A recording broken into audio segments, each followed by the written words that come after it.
Nesse momento, nós estaremos falando sobre o quarto pecado capital, que é o pecado da preguiça.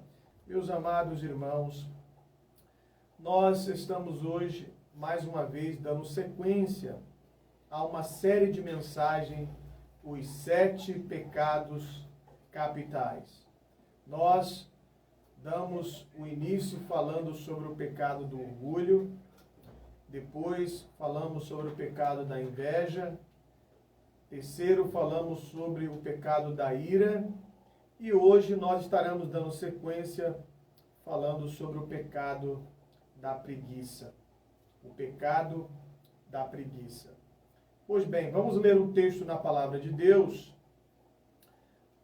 no livro de Eclesiastes, no capítulo de número 10, no versículo de número 18. Capítulo de número 10 do livro de Eclesiastes, no versículo de número 18. Se você tem uma Bíblia e puder acompanhar, nós estaremos lendo alguns textos bíblicos e falando desse tema que é tão importante. A palavra de Deus diz assim: pela muita preguiça se enfraquece o teto, e pela frouxidão das mãos goteja a casa. Pela muita preguiça se enfraquece o teto, e pela frouxidão das mãos goteja a casa. Uma das coisas lindas, é lógico que existe vários textos na Bíblia Sagrada falando sobre a questão da preguiça, mas a gente observa, presta atenção que com muita frequência o grande sábio Salomão discorre deste assunto em seus livros. O livro de Eclesiastes é de autoria de Salomão, que foi um homem dotado por Deus de uma poderosa sabedoria. E o livro de Cantares de Salomão é um livro da juventude de Salomão, em que ele fala ali, a respeito do seu relacionamento com a sua esposa. É um livro tremendamente interessante, mas também o livro de Provérbios é um livro da maturidade de Salomão. Ele já é entre os seus 40, 50 anos. Mas o livro de Eclesiastes é o livro da velhice de Salomão, aonde Salomão relata os seus erros, as suas falhas, as suas quedas, e como ele adquiriu experiência através do curso da idade e do tempo. E aqui Salomão está falando a respeito da preguiça. O que seria a preguiça? A definição de preguiça tem inúmeras definições que nós podemos definir a preguiça. Como, por exemplo, a falta de capricho, a falta de empenho, de negligência, morosidade, lentidão, moleza. E muitas dessas situações, elas podem ser por causa orgânica, por causa psíquica e até mesmo por causas emocionais. Mas nós vivemos num mundo atualmente em que tudo que está à nossa volta, elas contribuem para uma pessoa se tornar uma pessoa preguiçosa. E quando nós falamos a respeito da preguiça, muitas pessoas pensam que a preguiça é só aquela pessoa que não gosta de trabalhar, ou aquela pessoa que não produz. Mas a preguiça, ela tem uma conotação muito mais forte. A preguiça, ela vai muito mais além de uma questão materialista, de uma questão material, de um estereótipo material. a preguiça também tem uma esfera da alma, também tem uma esfera espiritual, e nós iremos falar da preguiça nesses dois sentidos. Nesses dois sentidos. Porque existem muitas pessoas que são tomadas por uma onda de preguiça. São aquelas pessoas que simplesmente pensam da seguinte forma: eu não me preocupo com nada, deixa a vida me levar, porque a vida leva eu. É aquela pessoa que simplesmente ela fica num estado anestésico, que ela não se sente incomodada com nada, não tem motivação, não tem inspiração para seguir em frente, e muitas vezes são decorrentes aos impactos, são decorrentes aos problemas, são decorrentes às decepções, são decorrentes às situações que vão atravessando o caminho dessas pessoas, e essas pessoas já não se sentem mais motivadas a fazer nada, a produzir nada. É aquele estado em que a pessoa fica simplesmente numa horizontal, não segue em frente, então aquela pessoa fica fadado à frustração e ao fracasso. Nós vivemos momentos que tudo no mundo contribui para uma alma preguiçosa, para uma vida preguiçosa. Quando nós estamos falando agora sobre a questão da preguiça, vamos abordar sobre uma ótica física, sobre uma ótica material, mas esse não é o foco mesmo é nós falarmos sobre a preguiça no sentido da alma, no sentido do espírito. Mas nós estamos vivendo numa geração onde tudo substitui a ação. Como, por exemplo, há mais ou menos uns 40, 50 anos atrás, nós não tínhamos tanta tecnologia como nós temos hoje. Hoje existe tudo que pode fazer por nós e nós ficamos relaxados com isso. Como, por exemplo, hoje nós temos o barbeador elétrico. Não precisamos mais nos esforçar, porque existe o barbeador elétrico. Existe o forno de micro-ondas, né? O forno de micro-ondas hoje, existe todo tipo de comida embalada que você coloca no forno de micro-ondas e a comida, ela fica automaticamente pronta. Ou seja, nós estamos vivendo uma geração de pessoas que já não querem mais cozinhar, que já não querem mais ir para a cozinha, porque a pessoa vai lá no mercado, encontra uma embalagem pronta para esquentar no micro-ondas, para esquentar lá naquela máquina chamada Air Fry. Então as pessoas já não querem mais ter trabalho. Temos a máquina de lavar, nós temos a secadora, a lavadora elétrica e também nós temos aí a tecnologia, os telefones celulares, os smartphones, os computadores. Nós temos aí também, né, as atrações em que muitas vezes as pessoas já não leem mais um bom livro, já não faz mais uma meditação eficaz na palavra de Deus, porque as pessoas gastam o seu tempo deitado assistindo filmes no computador e às vezes até mesmo uma mãe para se comunicar com o seu próprio filho ou com sua própria filha já não se desloca mais. Dentro da mesma casa, elas ficam trocando mensagens ou eles trocam mensagens para não ter que mais se locomover, para não ter que mais agir. Antigamente as pessoas iam ao banco, mas hoje já existem os banklines, em que a pessoa pode pagar conta, resolver problemas, sem ter que sair de casa.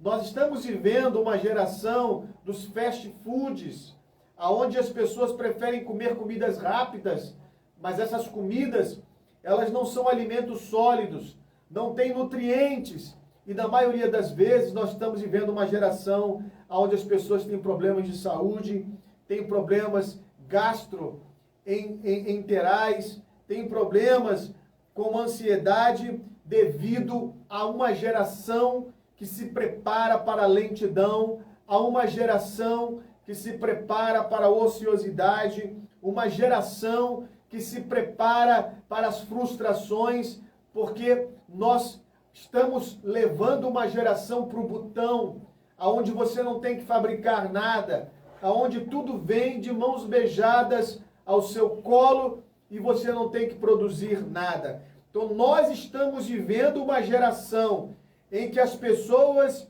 estão sendo empurradas para a ociosidade, aonde os nossos jovens e adolescentes estão se frustrando diante da tecnologia, diante do avanço tecnológico, e isso é preocupante, porque nós estamos vivendo uma geração da ansiedade. Nós estamos vivendo uma geração em que os consultórios psicológicos, os consultórios médicos que tratam problemas emocionais estão crescendo a cada dia entre a juventude. E nós estamos no Brasil no topo recorde de consumo de ansiolíticos, de consumo de medicamentos para dormir, porque as pessoas já não agem, as pessoas já não entram em ação. E isso é muito perigoso. Por que, pastor Davi Valcácio? Por que o senhor disse que a preguiça, ela é um pecado capital? Porque quando Deus criou o ser humano, quando Deus criou Adão, quando Deus criou o primeiro homem, quando Deus criou a primeira mulher, lá no livro de Gênesis, no capítulo 1, no versículo de número 6, a palavra de Deus é muito clara. Já no início de tudo, quando Deus criou, Deus disse ao homem, e disse Deus, haja uma expansão no meio das águas, e haja separação entre as águas e águas. E fez Deus expansão e separação entre as águas que estavam debaixo da expansão das águas e que estavam sobre a expansão. E foi assim. E chamou Deus a expansão céu. E foi tarde e amanhã e o dia seguinte. Olha só que coisa extraordinária. Você vê um Deus trabalhando. Você vê um Deus agindo.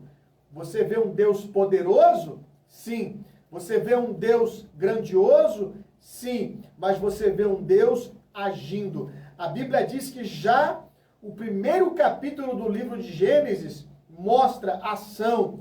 E no versículo de número 20, do mesmo capítulo, a Bíblia diz assim, olha, e disse Deus, produzam águas abundantemente, répteis de alma vivente, e voem as aves sobre a face da expansão dos céus. Olha só que coisa linda. Você vê aqui as coisas se movimentando, as águas se movimentando, produzam-se abundantemente os répteis. E a Bíblia diz que logo depois que Deus criou o homem, Deus também deu atributos ao homem. Deus deu funções ao homem. Deus ordenou que o homem dominasse sobre a criação. Deus ordenou que o homem estivesse na liderança daquilo que Deus havia criado. Ou seja, Deus não criou o homem para ficar na ociosidade. Deus não criou o homem para ficar deitado, estacionado. Mas Deus criou o homem e lhe deu funções. Deus criou a mulher e lhe deu atribuições. Então aqui nós vemos que Deus não criou o homem para ficar prostrado, nem para ficar na ociosidade. Deus tem uma palavra no seu coração, você que está nos assistindo pela rádio ADMC. Eu não sei qual é o seu problema, não sei qual é a tua situação hoje, mas uma coisa é certa, uma coisa é evidente. Deus chamou para fazer a diferença.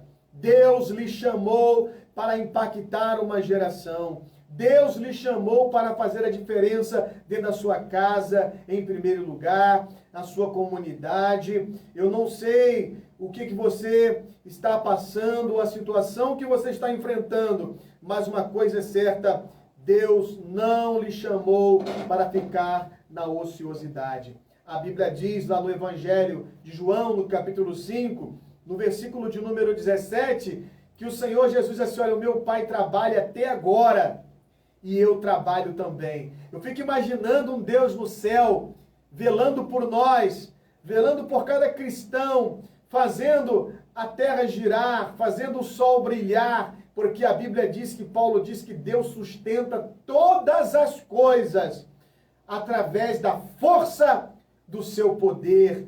Deus, ele vê, Deus também passa situações de decepção e tristeza com a criação, com a criatura, através dos pecados, das blasfêmias, mas Deus, ele está agindo ao nosso favor.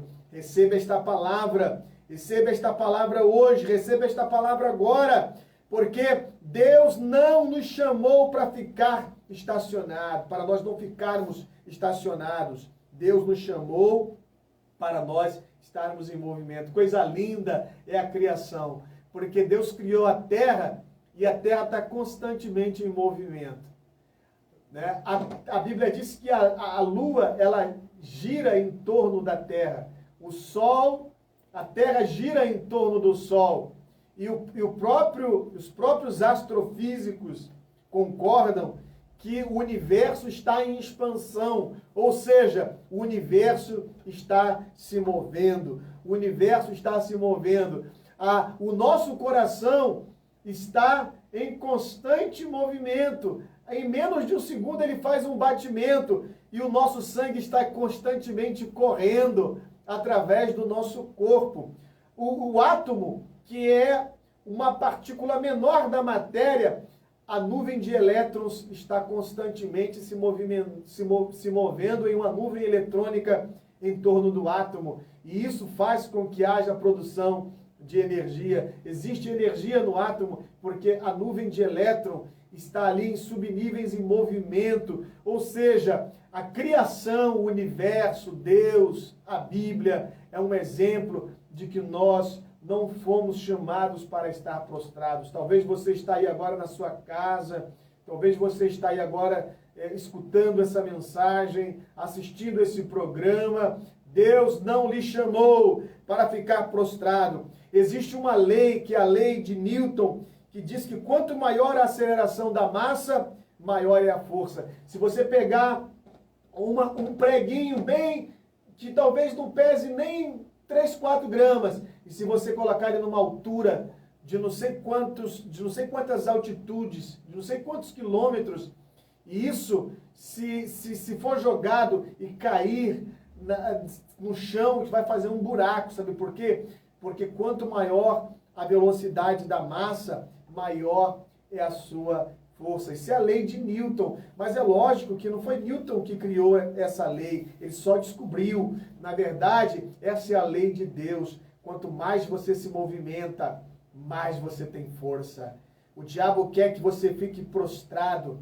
O diabo quer que você fique dentro desse quarto escuro. O diabo quer parar você, quer parar o seu ministério, quer parar a sua casa, ele quer parar a sua família. Mas hoje, em o nome do Senhor Jesus, nós estamos usando a autoridade de Deus, a autoridade da palavra, para dizer que você não ficará prostrado, você não ficará prostrada, porque o Senhor te levanta, o Senhor te levanta, o Senhor te levanta, aleluia. Eu gostaria eu estou sentindo no coração aqui, de trazer uma mensagem para nossa irmã Ive, dos Estados Unidos. Eu sei que ela não fala português.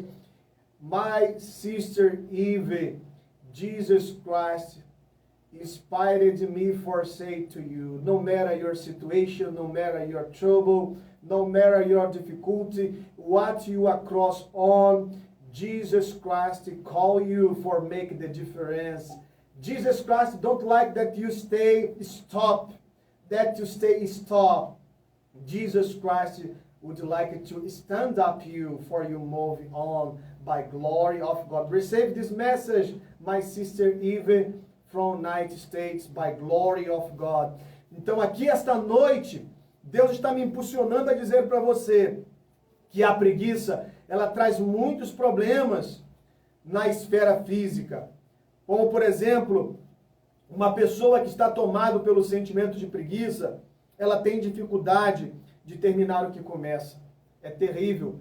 Você vê uma pessoa com a alma preguiçosa, ela começa alguma coisa, mas não consegue terminar. Ela começa um casamento, mas não termina. Ela começa uma amizade, mas não termina. Ela começa algo, um projeto, mas não termina. A gente vê na Bíblia várias pessoas que o diabo queria que elas parassem o que elas estavam fazendo para Deus. Uma delas foi Elias, quando se escondeu na caverna. Quando Elias estava naquela caverna, ele estava sob o efeito da preguiça. Ele desejou a morte. O mesmo aconteceu com Davi, quando ele estava ali passando pela perseguição. Eu acredito que muitas vezes Davi queria desistir porque estava sendo perseguido.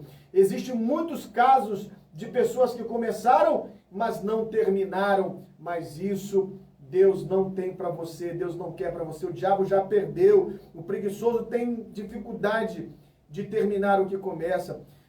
A Bíblia diz que o preguiçoso, ele também tem dificuldade de acordar cedo, né? Ele dorme demais. E existe essa questão, como por exemplo Jonas, enquanto Deus o chamava para uma grande missão, ele fugia de Deus. A Bíblia diz que Jonas não estava nem aí para aquelas pessoas que iam ser consumadas lá em Nínive. Isso é o estado da preguiça, porque para Jonas, se Deus destruísse ou deixasse de destruir, ele não estava se importando com nada. Esse é o estado da preguiça. É quando aquela pessoa já não dá mais valor para o ser humano, já não dá mais valor para a sua vida, já não dá mais valor para aquelas pessoas que estão à sua volta. Ele começa a desvalorizar algo que é de valor. E assim mesmo foi Jonas. Jonas fugia de Deus e a Bíblia diz que ele dormia. Enquanto os marinheiros estavam produzindo, Jonas estava dormindo num profundo sono. A Bíblia diz que Davi, quando foi em direção ao exército, aonde o gigante Golias ameaçava Israel, a Bíblia diz que Davi levantou bem cedo. Por quê, irmãos? Porque aquelas pessoas que vivem dormindo, é aquelas pessoas que vivem sobre a ociosidade, que dormem demais, que não estão nem aí para aquilo que está à sua volta. Aquelas pessoas que são tomadas pela preguiça, é aquelas pessoas que simplesmente não dão valor ao caráter, não dão valor a uma personalidade real. Um exemplo disso é aquelas pessoas que são trapaceiras, golpistas. São tudo gente preguiçosa. Por quê? Porque o trapaceiro, o golpista, o ladrão, aquela pessoa que simplesmente dá golpe nos outros, elas querem tirar o que os outros produziram. Então, esse tipo de gente também são tomadas por um espírito de preguiça, porque não querem trabalhar para terem o seu sucesso, mas querem obter vantagem daquilo que as outras pessoas produzem. Então, o espírito da preguiça, o pecado da preguiça, também está nessas pessoas. Uma outra coisa, o preguiçoso, ele é uma pessoa desanimada. A Bíblia diz no livro de Provérbios, no capítulo de número 26, no versículo de número 13, diz assim: diz o preguiçoso, um leão está no caminho, um leão está nas ruas. Como a porta se revolve nos seus gonzos, assim o preguiçoso na sua cama. O preguiçoso esconde a mão no seio e enfada-se de a levar à sua boca. Mas o sábio é o preguiçoso a seus olhos, do que 7 homens que bem o respondem. Olha só, irmãos, que coisa tremenda. O preguiçoso, ele é medroso, ele é covarde, porque ele pensa assim: olha, eu não vou sair na rua porque tem um leão na rua.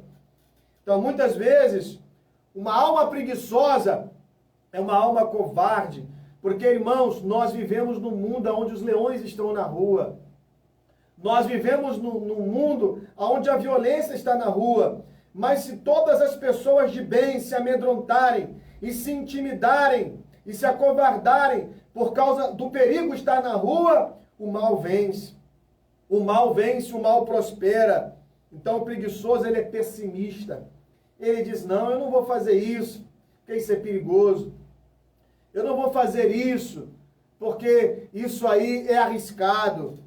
Não, é lógico que eu não estou aqui pregando contra a incoerência, nem contra a falta de bom senso, mas estou falando daquelas pessoas que são tomadas por uma ociosidade e por isso elas ficam sempre dando desculpas para não fazer algo, para não produzir.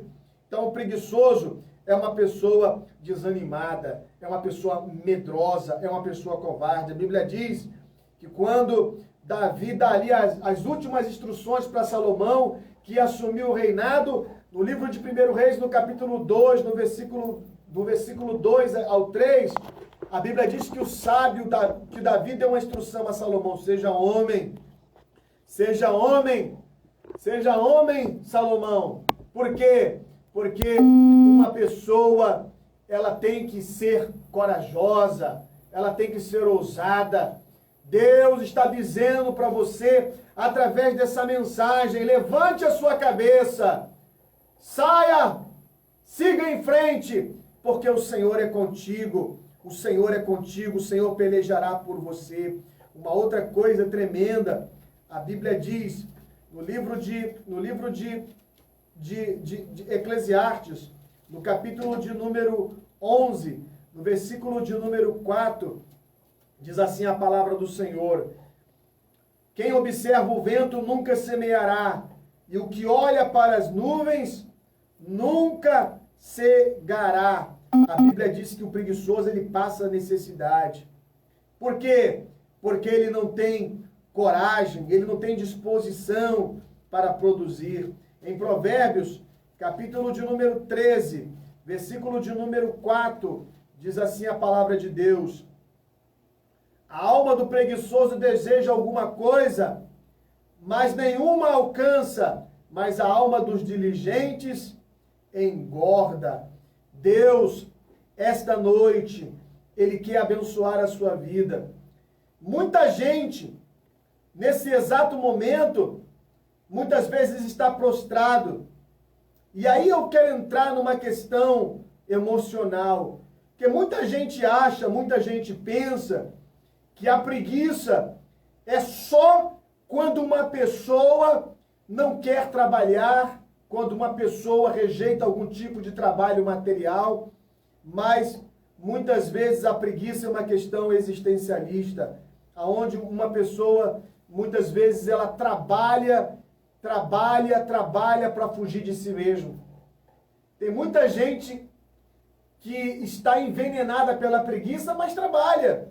É aquela pessoa que sai para trabalhar, mas ela está fugindo de si mesmo, ela está fugindo dos seus demônios emocionais. É uma pessoa que usa o trabalho para escapar dos problemas mal resolvidos dentro dela mesma. Irmãos, nós estamos vivendo uma geração de pessoas frustradas. E eu estou usando aqui o eufemismo, porque muita gente vai usar o termo fracassado, mas eu prefiro usar o termo frustrado, frustração. Porque nós estamos vivendo num mundo, irmãos, que não é fácil. Nós somos atacados por todos os lados. Famílias são atacadas. E muitas vezes nós estamos vivendo numa sociedade onde nós podemos ser feridos, onde nós podemos passar por situações difíceis como de um câncer, de pessoas que muitas vezes perdeu uma esposa, perdeu um amigo, perdeu um pai, perdeu uma mãe. Eu, por exemplo, estou aqui compartilhando com você que eu perdi os meus pais para o câncer. Foi doloroso. E nós, muitas vezes, vamos sendo atacados, vamos sendo feridos, vamos sendo magoados, vamos sendo afetados por essa onda de situações, de problemas, de adversidades que vem contra nós. Muitas vezes você carrega no teu coração uma mágoa por causa de uma decepção, por causa de uma traição, por causa de alguém dentro da sua própria casa que deveria o proteger, mas foi esta pessoa que o violou. Quem sabe você sofreu uma decepção amorosa, quem sabe aconteceu um acidente, você perdeu a pessoa que você amava, você perdeu o seu filho numa bala perdida, ou de repente num tiroteio, ou de repente numa situação de violência. Irmãos, nós estamos vivendo num mundo de lutas, de guerras. Nós estamos vivendo num mundo de situações adversas. E que muitas vezes nós vemos pessoas prostradas que já não conseguem produzir mais. O que é isso? É a preguiça. É quando você já não está ligando mais para nada. É quando muitas vezes você desiste do seu ministério. Quando você desiste da sua família. Porque muita gente acha que a preguiça é só quando você não trabalha, quando você não quer mais trabalhar. Não, mas existe a preguiça da alma. A preguiça em que você não tem mais prazer na vida. E por que a preguiça é um pecado capital? Porque o preguiçoso, ele desiste da maior dádiva, que é a dádiva da vida. Não importa o problema que você está atravessando, não importa qual seja a situação que você está enfrentando, a vida é um dom de Deus. E Deus não te deu a vida por mérito. Nós devemos ser gratos a Deus, porque a vida não é por mérito, a vida é uma dádiva de Deus. Muitas vezes você fala assim, olha, eu tenho isso porque eu semeei e colhi. Mas no reino de Deus não é assim. No reino de Deus, nós semeamos e Deus é quem dá a colheita. Nós devemos ser eternamente gratos a Deus, porque somente Deus é que nos dá a colheita. E talvez você está me assistindo agora, está falando, eu sou uma serva de Deus, eu oferto na igreja, e por que eu estou passando por isso? E por que eu estou passando por aquilo? Muitas vezes, nós nos tornamos amargos, porque nós queremos colher da nossa maneira. Por isso que eu sempre prego contra esse pragmatismo, esse materialismo que acha que nós temos autoridade de dizer em que nós vamos colher. Não, somente Deus. Deus é que tem uma colheita para você e Deus tem o melhor. E nós temos que entender que nós estamos nesse mundo e Jesus disse, neste mundo vocês tereis aflições, mas tem de bom ânimo, porque Jesus disse, eu venci o mundo. Então, como nós podemos vencer a preguiça? Primeiramente, estabeleça alvos e metas. Diga, hoje eu vou sair dessa cama. Hoje eu vou sair desse quarto. Hoje eu vou sair desse estado de anestesia, desse estado de paralisação. Então estabeleça alvos e metas. Faça como o filho pródigo. Levantar-me-ei e terei com meu pai novamente. E lhe direi, pai, eu pequei contra o céu e perante ti. Já não serei digno de ser chamado teu filho. Então, meu amigo, minha amiga, levanta-se, estabeleça alvos e meta, come alguma coisa, que quanta gente, irmãos, está aí simplesmente ao vento que o leva, como a moinha que o vento espalha, já não se alimenta mais, já não pratica um exercício, porque já entregou o seu corpo, já entregou a sua alma, já entregou a sua mente. Não, se alimente bem, cuide bem do seu corpo, cuide da sua saúde, não seja sedentário, haja, se movimente. Por quê? Porque Deus, Ele te deu esse corpo como templo para você agir. Uma outra coisa interessante, que eu gostaria de terminar essa mensagem falando isso para você, nunca desista da vida, reaja. Não importa o que as pessoas estão fazendo com você, o que as pessoas pensam de você, se as pessoas te caluniam, da maneira com que as pessoas te olham, não importa, sabe por quê? Porque Deus conhece a todos nós, Deus me conhece, Deus conhece a você, Deus conhece as suas lutas, as suas labutas, as suas aflições, as suas angústias, e Deus não quer que você fique parado nesse estado de anestesia. Não, não, não, não. Talvez você esteja numa guerra interior, pensando, eu não tenho mais prazer na vida, eu não tenho mais prazer nesta casa, eu não tenho mais prazer nesta família, eu agora estou solto, o que acontecer, se eu morrer, se eu perecer, não, não é isso. Isso é o estado da preguiça. E Deus hoje tem uma palavra ao seu coração, Ele quer mudar a sua vida, Ele quer mudar a sua história para a glória de Deus. Que Deus abençoe a todos vocês em nome do Senhor Jesus. Essa mensagem é uma mensagem que é para todas as pessoas que de alguma forma estão pensando em desistir, está num estado de preguiça, está simplesmente decepcionado com a vida, muitas vezes decepcionado com Deus, com aquelas pessoas que estão à sua volta, e de alguma forma isso tem afetado a sua produção e afetado aquilo que Deus tem separado para você. Que Deus abençoe a todos. Estamos entrando para o final do programa. Eu quero louvar a Deus, a todas as pessoas que estão nos assistindo,